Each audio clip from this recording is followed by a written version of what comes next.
अच्छा, तो आज हम एक बहुत ही अहम सवाल पर बात कर रहे हैं। क्या ईरान का जौहरी प्रोग्राम वाकई, मेरा मतलब है, मुकम्मल तौर पर तबाह हो चुका है? जी, ये सवाल आजकल काफी गर्दिश में है। हमारे पास एक माहिर तबीयत का तज्जिया है, तो हम कोशिश करेंगे कि उसकी रोशनी में समझें कि असल हकाइक क्या हैं, ज़मीन पर क्या सूरत हाल है।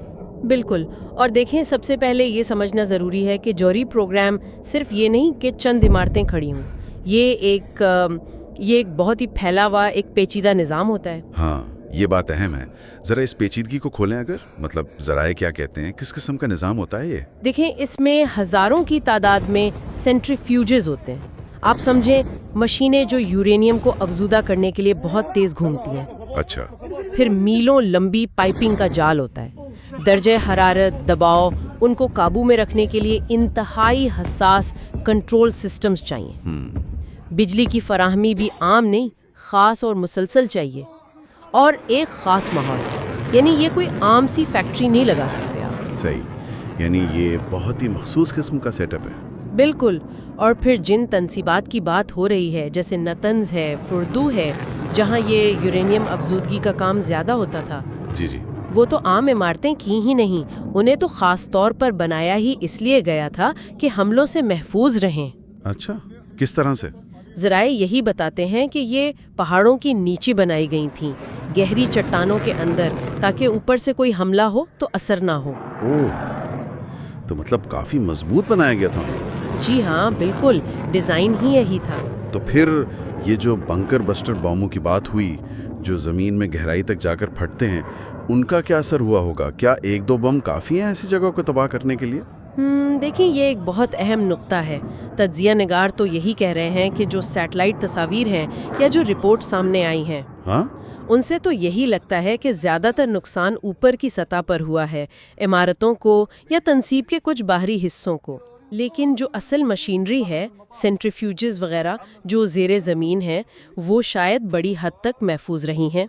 तो मतलब मुकम्मल तबाही का दावा करना शायद ठीक नहीं? फिलहाल दस्तयाब मालूमात की बुनियाद पर जी, मुकम्मल तबाही का दावा मुश्किल लगता है।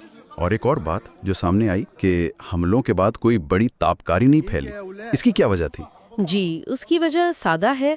देखें, इन जगहों पर कोई चलता हुआ यानी फाल जौहरी रिएक्टर नहीं था। अच्छा। ना ही वहाँ तापकार फिजला था, जैसे इस्तेमाल शुदा फ्यूल रॉड्स होते हैं। अफजूदगी की जगहों पर तापकारी का खतरा वैसे भी रिएक्टर से कम होता है। तो मतलब ये कि तापकारी ना फैलना एक तरह से मुतवक्का था। बिल्कुल, लेकिन इसका ये मतलब हरगिज नहीं कि मुस्तकबिल में कोई खतरा नहीं है इन जगहों से। सही। तो फिर इस पूरे तज्जिए का, इस माखौज का निचोड़ क्या है? क्या प्रोग्राम ख़त्म हुआ या नहीं?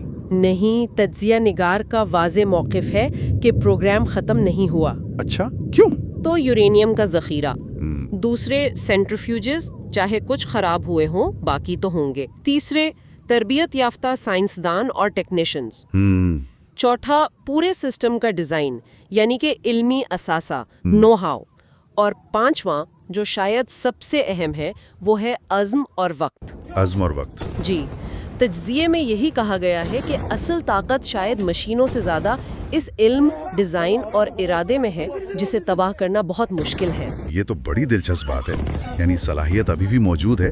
अच्छा, एक लम्हे के लिए सोचें, अगर खुदा न खास्ता कोई एटमी प्लांट वाकई पूरी तरह तबाह हो जाए, तो उसके असरात कहाँ तक जा सकते हैं, इलाकाई तौर पर? ओह, ये तो बहुत संगीन सूरत हाल होगी। अगर कोई फ़ाल रिएक्टर तबाह होता है, तो तापकारी सिर्फ उसी मुल्क में नहीं रहेगी। कहाँ कहाँ तक फैल सकती है? ये हवाओं और मौसम पर मुनहसर है, लेकिन तापकार बादल बहुत दूर तक जा सकते हैं। इराक, अफगानिस्तान, पाकिस्तान, खलीजी ममालिक जैसे सऊदी अरब, कुवैत, बहरीन, कतर, यूएई, यानी पूरा खित्ता?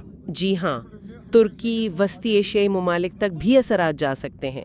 चर्नोबिल, फुकुशिमा, ये वाक़यात हमें बताते हैं कि जौहरी आलूदगी की कोई सरहद नहीं होती। ये वाकई तशवीशनाक बात है। तो फिर इस सारी गुफ्तगू का खुलासा क्या है? क्या समझे हम? खुलासा यही है कि चंद इमारतों को नुकसान पहुंचने का मतलब ये नहीं कि जौहरी सलाहियत ख़त्म हो गई। ठीक है। ये मामला बहुत पेचीदा है। सलाहियत, इल्म, इरादा, ये चीज़ें अब भी मौजूद हैं। तो यूँ समझें कि असल कहानी अभी ख़त्म नहीं हुई। यानी तस्वीर अभी बाकी है। बिल्कुल, اور آخر میں ایک بات جو ماخذ میں بھی کہی گئی ہے کہ یہ فلم نہیں، یہ نیوکلیئر فزکس ہے۔ مطلب یہ کوئی آسان مسئلہ نہیں ہے جس کا کوئی فوری حل نکل آئے۔ یہ سائنس ہے، ٹیکنالوجی ہے اور عالمی سیاست ہے، ان سب کا ایک پیچیدہ جال ہے۔ اور اس کے اثرات بھی طویل مدتی ہوں گے۔ جی، اور یہ جو لچک ہے ایسے پروگراموں میں، یعنی انہیں مکمل طور پر ختم کرنے میں جو مشکل ہے، یہ بین الاقوامی تعلقات اور استحکام کے لیے مستقبل میں کیا معنی رکھتی ہے، یہ وہ سوال ہے جو اس تجزیے کے بعد سوچنے پر مجبور کرتا ہے۔